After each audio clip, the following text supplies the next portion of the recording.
അത് പറഞ്ഞ വൈറലാവേ. ഞാൻ ഈ പെങ്കുവിന് ഓടുന്നല്ലേ ഇങ്ങനെ ഓടുന്നത്.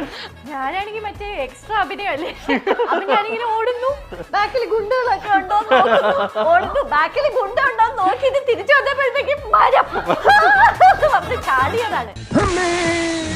2 ഓലക്കീറോ വെള്ള തുണി എടുത്തോളൂ എന്നെ മൂടാൻ. ലാൻഡിങ് ശരിയായില്ല. ഞാൻ ആദ്യം പോയിട്ട് എനിക്ക് തോന്നുന്നു തലയുടെ ഭാഗം തന്നെ പൊക്കി. അപ്പൊ ഒരാള് കാലിന്റെ ഭാഗം പൊക്കി, ചന്തിയുടെ ഭാഗം പിടിക്കാൻ മടി. ചന്തി കാണിച്ചു എന്ന് പറഞ്ഞൊരു കേസ് സർക്കാർ കടലാസിൽ ഞാൻ എങ്ങനെ എഴുതും പിള്ളേച്ച? സീസൺ 2 നടക്കാൻ പോവല്ലേ, അപ്പൊ സീസൺ 2 തുടങ്ങുന്നതിനിടയിൽ മറ്റൊരു കല്യാണം നമുക്ക് പ്രതീക്ഷിക്കാം. വീണ കഴിക്കുന്ന എന്റെ കല്യാണം അതല്ലേ? ഒത്തിരി ഗേൾസിന്റെ ആർട്ട് ഇങ്ങനെ ഒടിയുന്ന ശബ്ദം നമുക്ക് കേൾക്കാം. അപ്പൊ സത്യത്തിൽ ശരിക്കും ഒരു പ്രണയം എനിക്കില്ല എന്നിങ്ങനെ വീണ്ടും വീണ്ടും ആവർത്തിച്ച് പറയുകയാണോ? നമ്മളെല്ലാരെയും പ്രണയിക്കുക. സത്യം പറയാൻ നിങ്ങൾ ഏതെങ്കിലും കമന്റ് കണ്ട് ഞെട്ടി വിഷമിച്ച് സങ്കടപ്പെട്ട അവസ്ഥ ഉണ്ടായിട്ടുണ്ടോ? അതിലൊരു കമന്റ് ഉണ്ട്, ഏഷ്യാനെറ്റ് ഏറ്റവും കൂടുതൽ ദ്രോഹം കാണിച്ച നായകൻ അത്ര.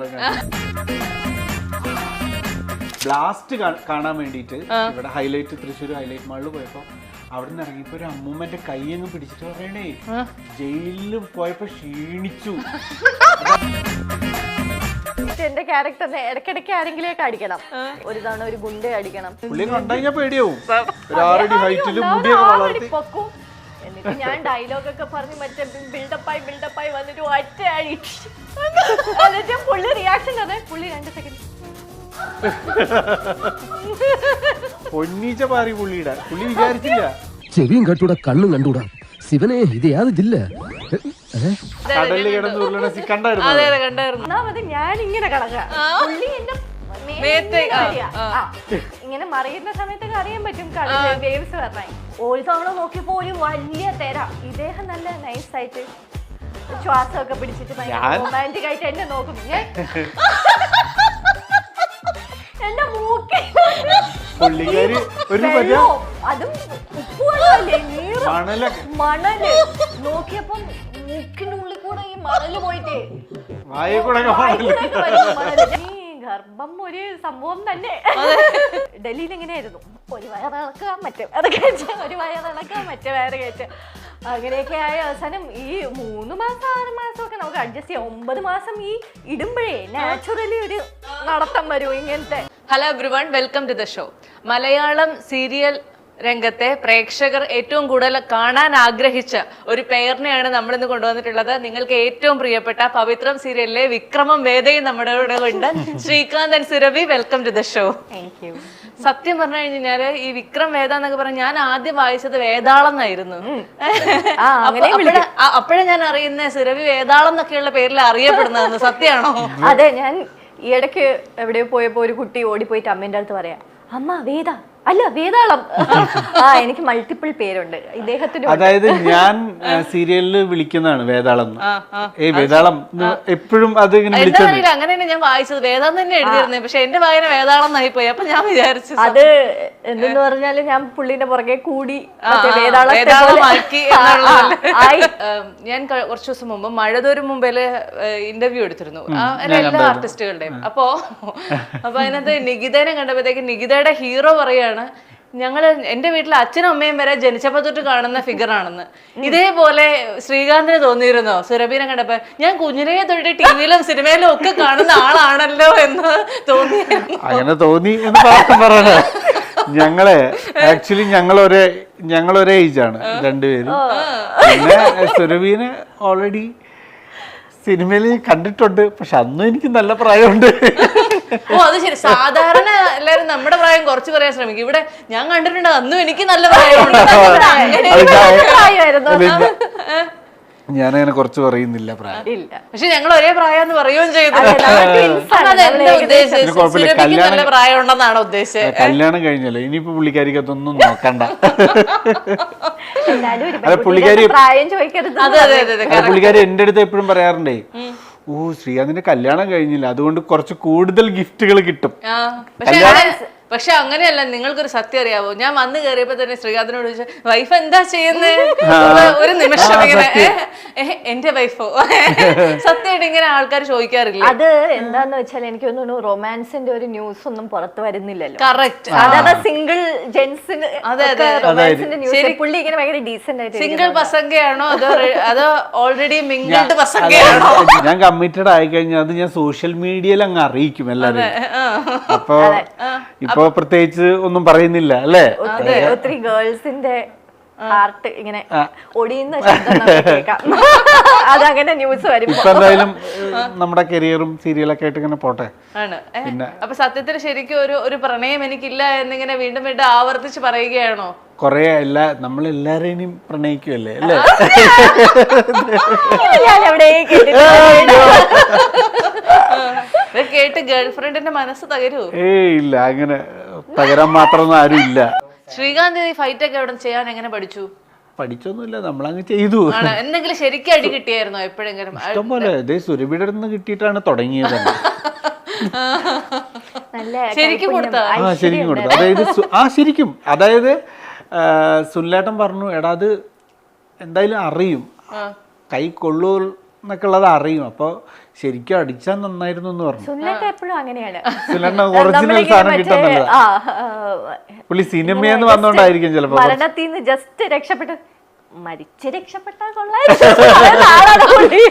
പുള്ളിക്ക് എത്രയും നമ്മള് ഒറിജിനാലിറ്റിന്റെ ആ സീൻ നന്നാവാൻ വേണ്ടിട്ട് പുള്ളി മാക്സിമം അങ്ങ്. അപ്പൊ എനിക്കും കുറച്ച് എക്സൈറ്റ്മെന്റ് കൂടുതലായോണ്ട് ഞാൻ അടിച്ചോ. ശ്രീകാന്ത് അങ്ങനെയാണ്, അതൊന്നും നോക്കണ്ട, അടിച്ചോളൂ, എനിക്കാണ് ബുദ്ധിമുട്ട്. എനിക്ക് തിയേറ്ററില് ഞാൻ നാടകം പരിപാടികളിലാണെന്നോ വന്നേ, തിയേറ്ററിൽ നമ്മൾ ഇത് ഒറിജിനൽ ആയിട്ട് ചെയ്യണമല്ലോ, കാരണം സ്റ്റേജിൽ നമുക്ക് ഇതൊന്നും ചെയ്യാൻ പറ്റില്ല. അപ്പൊ അങ്ങനെയൊക്കെ ചെയ്തിട്ട് കൊറേ ടേക്ക് എടുത്തു, അതാണ് ഏറ്റവും വലുത് അല്ലേ. ചില സമയത്ത് ഫോക്കസ് അങ്ങനെ എങ്ങനെയെന്നൊക്കെ പറഞ്ഞിട്ട് അങ്ങനെ എത്ര അടി കൊടുത്തു സുരഭി? ഒരു നല്ല നല്ല 10-15 അടി കഴിഞ്ഞാൽ ബിക്കോസ് രണ്ട് ഡിഫറെന്റ് സീൻസിൽ ഞാൻ അടിക്കുന്നുണ്ട്. അതുകൂടാതെ പ്രൊമോയ്ക്കും അടിക്കുന്നുണ്ട്. അതെ, കറക്റ്റ്. ഒരു തവണ അടിച്ച് ഇങ്ങനെ ഇദ്ദേഹം ഒരു കമ്മലിട്ടിരുന്നു, അതിന്റെ ഇതിപ്പം രണ്ട് സൈഡും ബ്ലണ്ട് എഡ്ജസ് ആണ്, അത് ഷാർപ്പായിരുന്നു ബാക്കിൽ നമ്മളുടെ ഇങ്ങനത്തെ.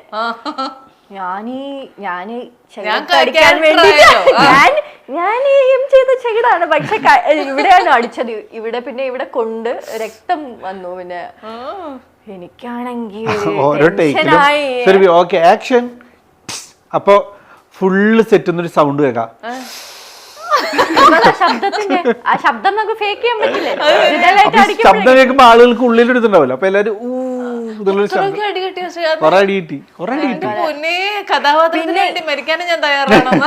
എനിക്ക് എന്നിട്ട് എന്റെ ക്യാരക്ടറിനെ ഇടയ്ക്കിടയ്ക്ക് ആരെങ്കിലേക്ക് അടിക്കണം. ഇങ്ങനെ ശ്രീകാന്തിനെ പിന്നെ ഒരു തവണ ഒരു ഗുണ്ടയെ അടിക്കണം. അപ്പൊ അദ്ദേഹം ഒരു ആർട്ടിസ്റ്റ് ആയിരുന്നു. അപ്പൊ പുള്ളി വന്നിട്ട് പറഞ്ഞു, കുഴപ്പമില്ല, അടിച്ചോളൂ. എല്ലാരും ഏറ്റവും പച്ചക്കറി കടയിലെ സീനല്ലേ. അപ്പൊ പുള്ളി പറഞ്ഞു സാരമില്ല, അടിച്ചോളൂ. അപ്പൊ സുനിലേട്ടനും പറഞ്ഞു, ഇല്ല സുരഭി, അടിക്കുന്നതായിരിക്കും ബെറ്റർ, പുള്ളീന്റെ റിയാക്ഷൻ അങ്ങ് മാച്ച് ആവുന്നില്ല.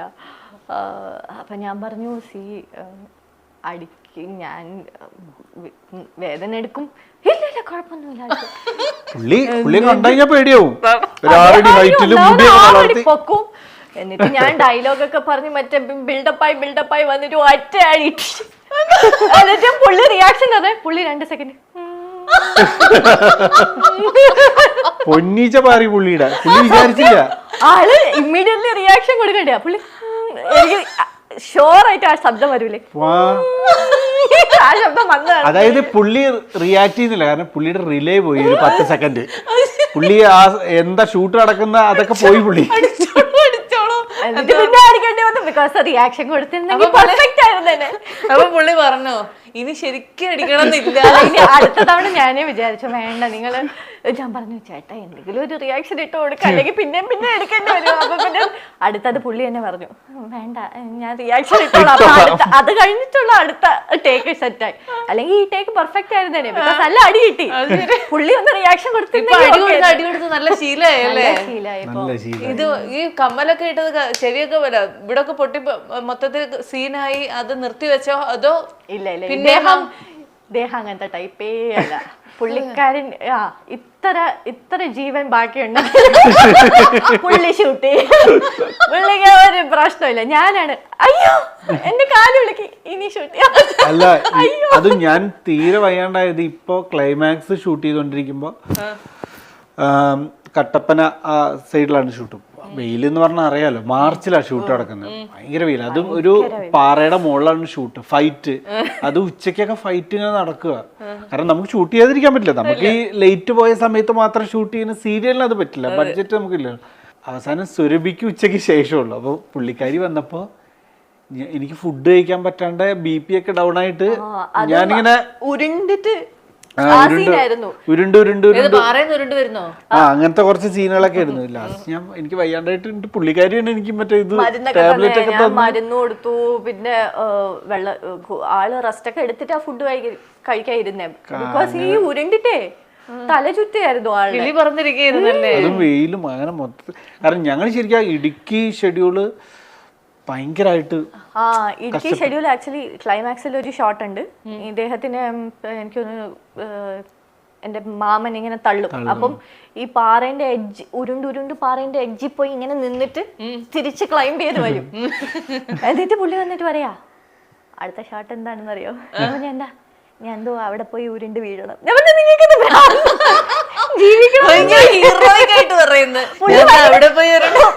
പുള്ളിക്കാരിക്ക് കൂടുതൽ പ്രശ്നം അമ്മ സുരഭിയുടെ അമ്മ അവിടെ ഇങ്ങനെ നോക്കും. മക്കളെ ദേ അവിടെ വരാൻ പറ എന്ന് പറഞ്ഞിട്ട് എന്റെ അമ്മ ആരെയും അവിടെ ഫോട്ടോ എടുക്കാൻ പോലും വിടില്ല എഡ്ജില്. അതായത് അവിടെ ടൂറിസ്റ്റുകൾ വന്നാൽ പോലും അമ്മ വിടില്ല. എന്നിട്ട് എന്റെ അമ്മ പറയും എനിക്കിതൊന്നും കാണാൻ വയ്യ, എനിക്ക് ഈ സ്ട്രെസ് ഒന്നും എടുക്കാൻ വയ്യ. അമ്മയ്ക്ക് ഈ ഷൂട്ട് കണ്ട് നിക്കാൻ പറ്റില്ല. അമ്മ പറയാ ഇതെന്താ ഒരു അവിടെ സേഫ്റ്റി ഗിയർ ഒന്നും ഇടാനുള്ള സമയമില്ല. ഇല്ല ഒന്നുമില്ലാതെ പുള്ളി അത് ഭയങ്കര പംപ്ടപ്പ് ആയിട്ടേ പുള്ളി അടുത്ത ഷോട്ട് അങ്ങനെ വട്ടുണ്ടോ. അതായിരുന്നു എന്റെ റിയാക്ഷൻ. ശരിക്കും എന്താ ഇത്ര ആത്മാർത്ഥമായിട്ട് അങ്ങ് ജീവിക്കുകയാണോ സത്യത്തിൽ? അതങ്ങനെയല്ല. അത് മറ്റേ സുനിലേട്ടനും അത് ഇഷ്ടമാണ് ശരിക്കും അങ്ങനെയൊക്കെ ചെയ്യാൻ. എല്ലാവർക്കും ഇഷ്ടം നല്ല റിയൽ ആവാനായിട്ട്. അപ്പൊ നമ്മളടുത്ത് ചോദിക്കും എടാ നിനക്ക് കുഴപ്പമുണ്ടോ, നിനക്ക് കുഴപ്പമുണ്ടോ? ഞാൻ പറയും കുഴപ്പമില്ലൊന്നും കേട്ടോ നോക്കാം. അങ്ങനെ ചെയ്യും. ഞങ്ങളിപ്പോൾ ഫൈറ്റ് ചെയ്യുമ്പോഴും ഞാനും സുനിലേട്ടനും കൂടിയിട്ട് ഡിസ്കസ് ചെയ്തിട്ടാണ് അങ്ങോട്ടും ഇങ്ങോട്ടും നമുക്ക് അങ്ങനെ ചെയ്യാന്നൊക്കെ. ചില ഫൈറ്റിന് ഫൈറ്റ് മാസ്റ്റർ ഉണ്ടാവാറുണ്ട്. ഇതിന് മറ്റേ ഇയാളുണ്ടായിരുന്നു റൺ രവി, ഫൈറ്റ് പിന്നെ പാട്രിയോട്ടൊക്കെ ചെയ്ത് പുള്ളി തന്നെ. പവിത്ര സീരിയലിൽ ആരോടെങ്കിലും തല്ല് കൂടേണ്ടി വന്നിട്ടുണ്ടോ? എത്ര പേരോട് തല്ലുകൂടില്ല, ആക്ടേഴ്സിന്റെ കൂടെ പക്ഷെ ചില കാര്യങ്ങളിലൊക്കെ അത് എല്ലാ സെറ്റിലും ഉണ്ടാവുന്നൊക്കെ ഉള്ളത്. ഈ രണ്ട് കാര്യങ്ങളേ ഉള്ളൂ, സമയത്തിന് ചിലപ്പോ ഭക്ഷണം പിന്നെ ഉറക്കം കിട്ടില്ലെങ്കിൽ കാര്യങ്ങളും കുറച്ചൊക്കെ നമുക്ക് അഡ്ജസ്റ്റ് ചെയ്യാം. അവരേനും പറയാൻ പറ്റൂല, കാരണം അവർക്കും എപ്പിസോഡ് വേണമെന്നുള്ള ഇത് അവരുടെ ഭാഗത്ത് നിന്ന് ചിന്തിക്കുമ്പോ നമ്മുടെ ഭാഗത്ത് നിന്ന് നമുക്ക് റെസ്റ്റ് ഇല്ല. ഇപ്പൊ നമ്മളുടെ ഫേസിൽ അതറിയും. നമ്മളിങ്ങനെ ഉണങ്ങി ഇങ്ങനെയൊക്കെ ഇരിക്കും. നല്ല ക്യൂട്ടായിട്ട് സ്വീറ്റ് ആയിട്ട് ഇരിക്കേണ്ട സമയത്തൊക്കെ ഞാൻ ഐ ലവ് യു ഭയങ്കര റൊമാൻസ് കണ്ണൊന്നും കടപ്പുറത്ത് ഷൂട്ട് ചെയ്യാ ഒരു ദിവസം 12 മണി ഉച്ചക്ക്. പുള്ളിക്കാരി എന്റെ അടുത്ത് ഇങ്ങനെ റൊമാൻറ്റിക് ആയിട്ടൊന്നും ഡയലോഗ് പറയാം, പക്ഷെ കണ്ണിങ്ങനെ ഇരിക്കും. ആ വെയിൽ കൊണ്ടിട്ടേ വെയിലടിക്കുമ്പോ കണ്ണ്. അപ്പൊ നമ്മളിങ്ങനെ ഡയലോഗ് പറയാ. എന്നിട്ട് ഇത് തന്നെ നമ്മള് ഒരു കുറച്ച് റൊമാൻസ് ഉണ്ടായിരുന്നു. അപ്പൊ ഈ കടലിൽ കിടന്ന് ഉരുളണ കണ്ടായിരുന്നു.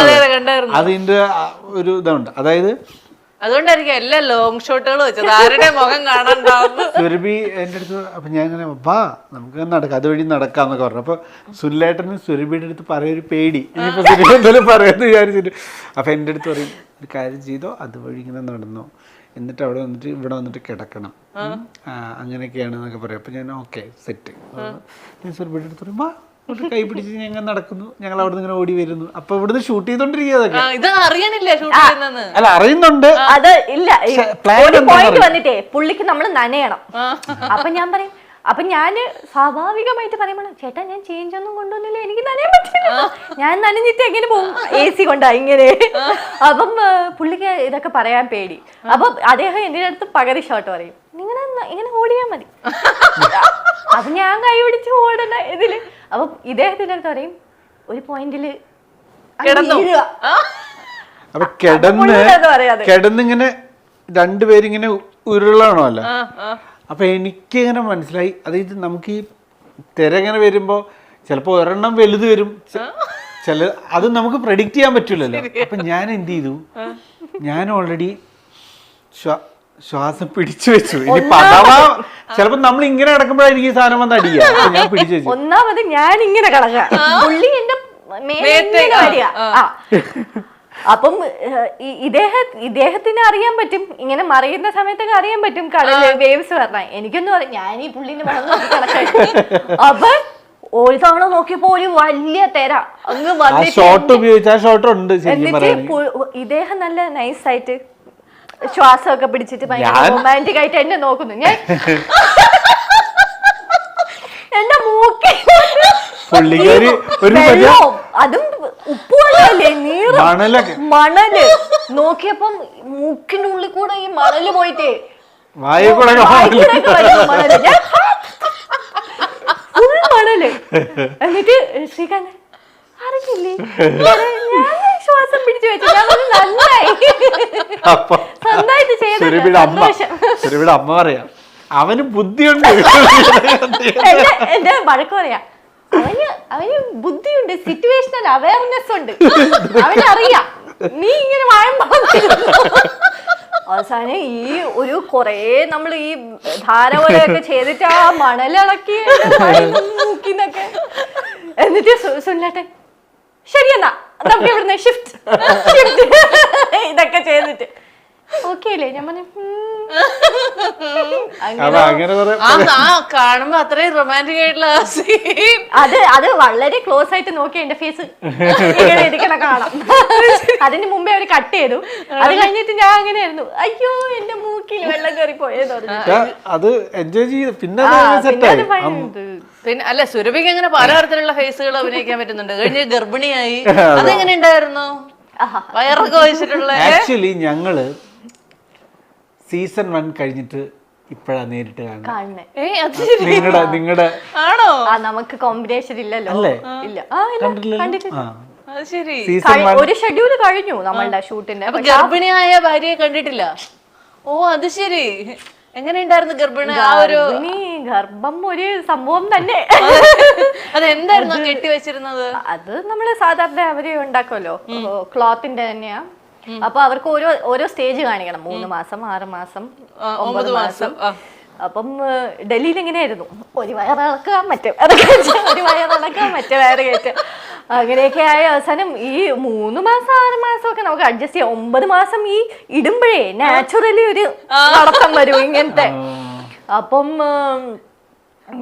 ഈ ആ പോർഷൻസ് ഒക്കെ എഡിറ്റ് ചെയ്ത ആള് ചോദിച്ചു, ഈ കുട്ടി അമ്മയാണോ? അപ്പൊ അത് നാച്ചുറലി വന്നതാണ്. പക്ഷെ നമ്മൾ ഇരിക്കുമ്പോഴും നമുക്ക് കുനിയാൻ പറ്റില്ല, ഇരിക്കാൻ പറ്റില്ല, കിടക്കാൻ പറ്റില്ല, ഭയങ്കര ബുദ്ധിമുട്ടാണ്. ഞാൻ പറഞ്ഞു ഈ ഫേക്ക് വയറേ ഇത്ര ബുദ്ധിമുട്ട്, വയറൊക്കെ എങ്ങനെയാ അന്ന്. അപ്പൊ അതിന്റെ അമ്മ പറയാ ഇങ്ങനെയൊക്കെയാണ്, എന്നിട്ട് എന്താണ് നിന്നെ പോലെ വരണം വരും, ഇതൊക്കെ ചെയ്തിട്ട് വരണോ നിന്നെ പോലെ. അവനെ പറഞ്ഞു സോറി, ഇപ്പൊ എനിക്ക് മനസ്സിലാവുന്നു ഇതൊക്കെ.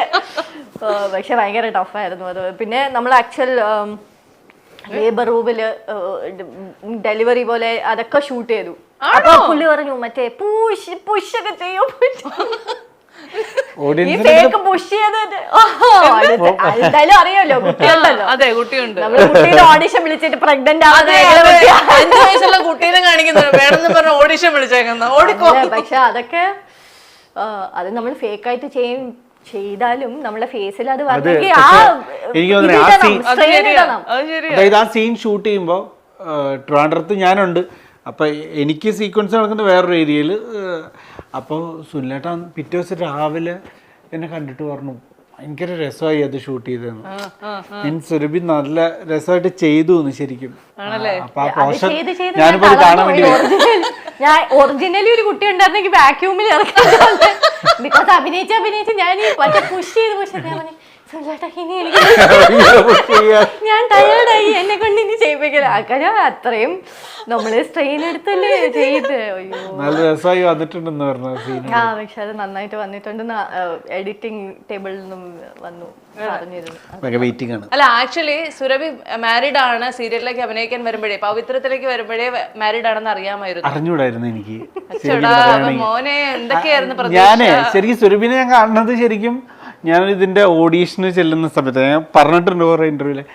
അപ്പൊ ഓഡീഷന് ചെല്ലുമ്പോ സുരഭിയുടെ കൂടെ വേറെ കുറെ പേരിനെ നോക്കുന്നത്, മീൻസ് ഒരു 3-4 പേര് ഓഡീഷൻ വന്നു, 3 പേര്. അപ്പൊ ഞാൻ നോക്കുമ്പോ അവിടെ ഇങ്ങനെ നടക്കുന്നുണ്ട്, ഒരു സീൻ ഇങ്ങനെ ചെയ്ത് നോക്കുന്നുണ്ട്. ഒരു പെൺകുട്ടി സാരിയൊക്കെ ചുറ്റി ഇതൊക്കെ ഇട്ടിട്ട് സുരഭി. അങ്ങനെയാണ് അപ്പോഴാണ് ഞാൻ ആദ്യമായിട്ട് കാണണേ. ആദ്യ കാഴ്ചയിൽ തന്നെ പ്രണയം തോന്നിയായിരുന്നു. എന്താ കൊണ്ടുപോയാലോ. അല്ല ഞങ്ങള് ആ സമയത്ത് തന്നെ നല്ല കമ്പനി. കാരണം അതായത് സുരഭിക്കും തോന്നുന്നുണ്ട് അല്ലേ എനിക്കാണ്. സ്ക്രീൻ ടെസ്റ്റ് പോലെ ആയിരുന്നു. എനിക്ക് തോന്നുന്നു ഫീമെയിൽ ലീഡ് അവര് ഏകദേശം ഫിക്സ് ചെയ്തു. അപ്പം ഫീമെയിൽ ലീഡിന്റെ കൂടെ പെയറിംഗില് ബെറ്റർ ആരാണെന്ന് നോക്കാൻ വേണ്ടിയിട്ട് അവര് കുറച്ച് ഷോർട്ട് ലിസ്റ്റ് ചെയ്ത ആക്ടേഴ്സിനെ കൊണ്ടുവന്നു. അതിൽ ഒരാള് ശ്രീകാന്ത് ആയിരുന്നു. ശ്രീകാന്തിനോട് അന്ന് അഭിനയിക്കാൻ പറഞ്ഞ സീൻ എന്തായിരുന്നു, ഓർമ്മയുണ്ടോ? അത് എനിക്ക് അതൊരു താലി കെട്ടുന്ന, ഇതില് ഞാൻ വല്ലായിട്ട് താലി കെട്ടുന്ന ഒരു സീൻ തന്നെയാണ്. അങ്ങനെയാണ് ഞാൻ പുള്ളിന്റെ വീട്ടിലോട്ട് വരണത്. അതിന്റെ മുമ്പത്തെ സീൻ എന്നെ താലി കെട്ടുന്ന സീനാ. അപ്പൊ അതേ സെയിം സീനായിരുന്നു എല്ലാവരുടെയും കൂടെ. എല്ലാരും ഒരേ സീൻ, ഒരുപാട് താലി കിട്ടിയല്ലേ? ഒരേ ഡയലോഗ് പറഞ്ഞ് ലാസ്റ്റ് ആയപ്പോ എനിക്ക് അത് കാണാപ്പാടമായി. ഡയലോഗ് അതിപ്പോ പറഞ്ഞത് മറ്റേതാണ് ഔട്ട് എന്ന് പറഞ്ഞിട്ടുള്ള ഒരു ഡയലോഗ്. ജസ്റ്റ് ഗെറ്റ് ഔട്ട്, നിങ്ങളെ പോലെ ഒരു പബ്ലിക് ന്യൂസൻസിനെ ഇങ്ങനെ വെച്ച് പൊറപ്പിക്കാൻ പാടില്ല, പിടിച്ച് ജയിലിൽ ഇടണം, അങ്ങനെയൊക്കെ പറയുന്ന ഒരു സീനാണ്. പുള്ളിനെ അങ്ങ് പ്രൊവോക്ക് ചെയ്യുന്നതിന്റെ അവസാനമാണ് പുള്ളി താലി കെട്ടുന്നത്. അതെ, അപ്പോ ആ ഒരു സീനായിരുന്നു. അപ്പം ഞാൻ ചെയ്തപ്പോഴും എനിക്ക് പെയറിംഗ് വൈസും അതർവൈസ് കുറച്ച് ആപ്റ്റായിട്ട് തോന്നിയത് ശ്രീകാന്തിനോട് സ്വയം തോന്നിയ. അപ്പോ ഞാൻ അത് പറഞ്ഞിരുന്നു അന്ന്. അപ്പൊ ബായ് പറയാൻ വന്നപ്പോ പുള്ളി ഷേക്ക് ഹാൻഡ് ഒക്കെ തന്നിട്ട് പറഞ്ഞു അറിയില്ല സെലക്ട് ആവുമോന്ന്, സെലക്ട് ആയാൽ കാണാം. അപ്പൊ ഞാൻ പറഞ്ഞു സെലക്ട് ആവാൻ നല്ല സാധ്യതയുണ്ട്, എനിക്ക് തോന്നുന്നു ശ്രീകാന്ത് ആയിരിക്കും എന്ന്. അങ്ങനെ പിന്നെ 2 ദിവസത്തിന്റെ ഉള്ളില് സെലക്ട് ആയി. പിന്നെ അങ്ങോട്ട് 1.5-2 വർഷം നിങ്ങൾ ഒരുമിച്ച് അഭിനയിച്ചു അല്ലേ? ആ സീരിയല് കാരണം ഹണിമൂൺ വരെ ഡിലേ ചെയ്യേണ്ടി വന്ന അല്ലെ, മാറ്റി വെക്കേണ്ടി വന്നേനെ. പിന്നെ ഞാൻ പറഞ്ഞു ബിക്കോസ് ഞാൻ കല്യാണം കഴിച്ച് ഒരു 2 ആഴ്ചന്റെ ഉള്ളിലാണ് ഇതിന്റെ ഓഫർ വന്നത്. അപ്പോഴത്തേക്ക് ഹണിമൂണിന്റെ കാര്യമൊക്കെ സെറ്റ് ആയിരുന്നു. ഓൾറെഡി നമ്മൾ തീരുമാനിച്ചു, ഓക്കെ ഇന്നടത്താണ് പോകുന്നത്, ഫ്ലൈറ്റ് ഒക്കെ ബുക്ക് ചെയ്തു. അതിന്റെ ഇടയിലാണ് ഇത് വന്നത്. അപ്പോൾ അവർ പറഞ്ഞു പെട്ടെന്ന് വരണം, ഒരു പ്രൊമോ ഷൂട്ട് ചെയ്യണം, അങ്ങനെയൊക്കെ. പ്രൊമോ ഷൂട്ടിന് വേണ്ടി വന്നിട്ട് അവരെന്നെ വിടുന്നില്ല. എന്നിട്ട് ഞാൻ പറഞ്ഞു എനിക്ക് നാളെ പോവണ്ടതാ. എന്നിട്ട് എനിക്ക് നൈറ്റാണ് ഫ്ലൈറ്റ് ബുക്ക് ചെയ്ത് തന്നെ. അടുത്ത ദിവസം രാവിലെ എനിക്ക് അവിടുന്ന് വിയറ്റ്നാം പോകണമായിരുന്നു. അതാണ് ഇതുപോലെ ഇങ്ങനെ ഇതുവരെ ഇനി സീസൺ 2 നടക്കാൻ പോവല്ലേ? അപ്പൊ സീസൺ 2 തുടങ്ങുന്നതിനിടയിൽ മറ്റൊരു കല്യാണം നമുക്ക് പ്രതീക്ഷിക്കാവൂ. വീണ ചോദിക്കുന്ന എന്റെ കല്യാണം അതല്ലേ? സീസൺ 2ന്റെ ഷൂട്ടിനിടയ്ക്ക് എന്റെ ഹണിമൂൺ ക്യാരക്ടർ തന്നെ ഒരു 4 തവണ കല്യാണം കഴിച്ചു. വെറൈറ്റി കല്യാണമായിരുന്നു. എന്റെ കല്യാണം ഉണ്ടാവില്ല, എന്റെ ഹണിമൂൺ മുടങ്ങില്ല സീസൺ 2ന്റെ ഷൂട്ട്. ഞാൻ ഇത്രയും ആലോചിച്ച് പറയണ കേട്ടപ്പോഴത്തേക്ക് ഞാൻ വിചാരിച്ചു എന്റെ കല്യാണം ഉണ്ടാക്കും എന്ന് പറയാനാണെന്ന്. ഇല്ലല്ലേ, ഈ വർഷം ഉണ്ടാവില്ല എന്റെ കല്യാണം. ഉണ്ടാവില്ല അല്ലെ? എന്തായാലും നിങ്ങളിങ്ങനെ ഒരു സീരിയലിൽ വരുന്നു, സീരിയൽ ഇത്ര ഹിറ്റ് ആകുമെന്ന് മനസ്സിന്റെ ഉള്ളിൽ ആഗ്രഹം ഉണ്ടായിരുന്നു. അതിനപ്പുറത്തേക്ക് ഒരു നിങ്ങൾക്ക് സ്വയം തോന്നിയിരുന്നു നല്ലതാണെന്ന് തോന്നിയിരുന്നു. കാരണം നമ്മൾ കാണാറുണ്ട് സീരിയൽസ്, അപ്പം നമുക്ക് അതിന്ന് കുറച്ച് ഡിഫറെന്റ് ആയിട്ടൊരു പരിപാടിയാണ് ഇത്. പക്ഷെ ഞങ്ങൾക്ക് പേടിയുണ്ടായിരുന്നു ഞങ്ങളെ ആളുകൾക്ക് ഇഷ്ടപ്പെടുമെന്നുള്ളതാണ്. ടെലികാസ്റ്റ് ഡിസംബർ 16 ഫിക്സ് ചെയ്തു. അപ്പം അപ്പോഴും നമുക്കൊരു ഷെഡ്യൂൾ നടക്കുക, അതിൻ്റെ ഇടയിൽ ഒരു ഷെഡ്യൂൾ ഉണ്ടായിരുന്നു. സോ അപ്പം നമ്മൾ പ്രൊമോഷന് ഏഷ്യാനെറ്റിൽ നിന്ന് ആളുകൾ വരുന്നു, നമ്മൾ പ്രൊമോട്ട് ചെയ്യുന്നു. അപ്പം ഇതിൻ്റെയൊക്കെ ഇടയിൽ 16-ാം തീയതി അറിയാം കമന്റ് ബോക്സ് തുറക്കുമ്പോ ഇത് നമ്മൾ പറയാ 16-ാം തീയതി കമന്റ് ബോക്സിൽ അറിയാം എന്താണ് വേർഡിക്റ്റ് എന്ന്. എന്നിട്ട് ഞങ്ങൾ തന്നെ പറയും സുരഭി കമന്റ് നോക്കരുത് എന്ന്. ഇനിയിപ്പോ അഥവാ നമ്മൾ കണ്ട ഒരു നെഗറ്റീവ് കമന്റ് നമ്മൾ കണ്ടാലും അതൊക്കെ നമ്മൾ വിട്ട് കളയണം. കാരണം എത്ര പേർക്ക് നെഗറ്റീവ് വരുന്നുണ്ട്, അവരൊക്കെ മുന്നോട്ട് പോകുന്നില്ലേ, നമ്മൾ മുന്നോട്ട്, അതൊന്നും നമ്മൾ മൈൻഡ് ചെയ്യേണ്ടതൊക്കെ എന്നിട്ട് സത്യം പറയാൻ നിങ്ങൾ ഏതെങ്കിലും കമന്റ് കണ്ട് ഞെട്ടി വിഷമിച്ച് സങ്കടപ്പെട്ട അവസ്ഥ ഉണ്ടായിട്ടുണ്ടോ? ഇല്ല. അങ്ങനെ അതായത് ഞങ്ങൾ ഓപ്പോസിറ്റ്, ഞങ്ങൾ ഞെട്ടിയത് നെഗറ്റീവ് കമന്റ് ഒന്നും വരുന്നില്ല, ഫുൾ അതും ഭയങ്കര പോസിറ്റീവ്, പെട്ടെന്ന് ഹിറ്റായല്ലോ. അതായത് ആദ്യത്തെ ആഴ്ചയിൽ തന്നെ സീരിയൽ ഭയങ്കരമായിട്ട് അങ്ങ് ഹിറ്റായി. കുറെ ഫാൻ പേജസ് വരുന്നു, കുറച്ച് അങ്ങോട്ട് പോകുമ്പോ വന്നോളും.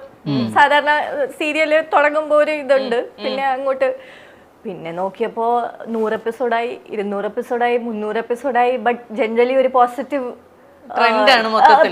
കമന്റ്സ് ആയിരുന്നു. ഒരു അതായത് ഇപ്പൊ ചില സമയത്ത് ആളുകൾക്ക് സ്റ്റോറി വൈസ് എന്തെങ്കിലുമൊക്കെ പല അഭിപ്രായങ്ങളും ഉണ്ടാവും. ഇഷ്ടമല്ലാത്ത ചിലപ്പോൾ ഒരു ട്രാക്ക് പോകും. ഇപ്പൊ തന്നെ ഇതിന്റെ ക്ലൈമാക്സ് ആയത് ആളുകൾക്ക് ഇഷ്ടപ്പെട്ടിട്ടില്ല. ഞങ്ങൾ പിരിഞ്ഞത് ആളുകൾക്ക് ഭയങ്കര സങ്കടമായി. അപ്പൊ ആളുകൾ റിയാക്ട് ചെയ്യാണത്. എനിക്ക് തോന്നുന്നു ആ ലാസ്റ്റ് പ്രൊമോയുടെ എത്ര 12K കമന്റ് എന്തോ വന്നിട്ടുണ്ട്. അത്രയും ആ ഒരു പ്രൊമോയുടെ കമന്റാ പറയണത്, അത്രയും കമന്റ് വന്നിട്ടുണ്ട്. അപ്പൊ ആളുകൾക്ക് അത് ഞങ്ങൾ പിരിഞ്ഞു എന്നുള്ള അവർക്ക് അങ്ങോട്ട് ഉൾക്കൊള്ളാൻ പറ്റുന്നില്ല. പക്ഷെ എന്നാൽ പോലും ഞങ്ങൾക്ക് നെഗറ്റീവ്, അതായത് ഞങ്ങളെ കുറ്റം പറയാം, അല്ലെങ്കിൽ ഇവനെടുത്ത് മാറ്റാം, അവളെ എടുത്ത് മാറ്റാം, അങ്ങനെയൊക്കെ കമന്റൊക്കെ കാണാറുണ്ടല്ലോ നമ്മൾ. ഇത് ഇവൻ എന്താ കാണിക്കുന്നത്, അതാ. പക്ഷെ അങ്ങനത്തെ ഒരു കമന്റ് ഇതുവരെ വന്നിട്ടില്ല. അത് എന്തോ ദൈവം സഹായിച്ച് ഞങ്ങൾക്ക് ഒരു നമ്മളെ പേരെന്നെ ഭയങ്കര ഇഷ്ടപ്പെടുന്നു ഓഡിയൻസ്. അപ്പൊ നമ്മൾക്ക് എന്തെങ്കിലും വിഷമം വന്നാല് അവർക്കത് ഭയങ്കര ഇതാ. അവർക്ക് അങ്ങനെയൊന്നും കാണണ്ട, അവർക്ക് നമ്മളിങ്ങനെ റൊമാൻസ് ഒക്കെ ചെയ്ത് ഇങ്ങനെ നടക്കണം. അപ്പൊ സ്റ്റോറി എത്ര അങ്ങനെ നമ്മൾക്ക് കൊണ്ടുപോകാൻ പറ്റുന്നത്. അപ്പം ഇങ്ങനെ എന്തെങ്കിലും ട്രാജഡിയോ നെഗറ്റീവോ വന്നാൽ അവർക്ക് ഭയങ്കര പേഴ്സണലി എടുക്കുന്നു. അതെ, അങ്ങനെ ഞാൻ ചോദിക്കാൻ വരുന്നത്, നിങ്ങൾക്ക് ഏതെങ്കിലും പേഴ്സണൽ എക്സ്പീരിയൻസുകൾ ഉണ്ടോ? ഉണ്ട്. അതായത് ഞാനിപ്പോ ഇത് ബ്ലാസ്റ്റ് കാണാൻ വേണ്ടിയിട്ട് ഇവിടെ ഹൈലൈറ്റ്, തൃശ്ശൂർ ഹൈലൈറ്റ് മാളിൽ പോയപ്പോ അവിടെ നിന്ന് ഇറങ്ങിയപ്പോ ഒരു അമ്മൂമ്മന്റെ കൈ അങ്ങ് പിടിച്ചിട്ട് പറയണേ ജയിലിൽ പോയപ്പോ ക്ഷീണിച്ചു. അതായത് ഞാൻ ശരിക്കും ജയിലിലാണെന്നാണ് പുള്ളിക്കാരി വിചാരിക്കണേ. അപ്പൊ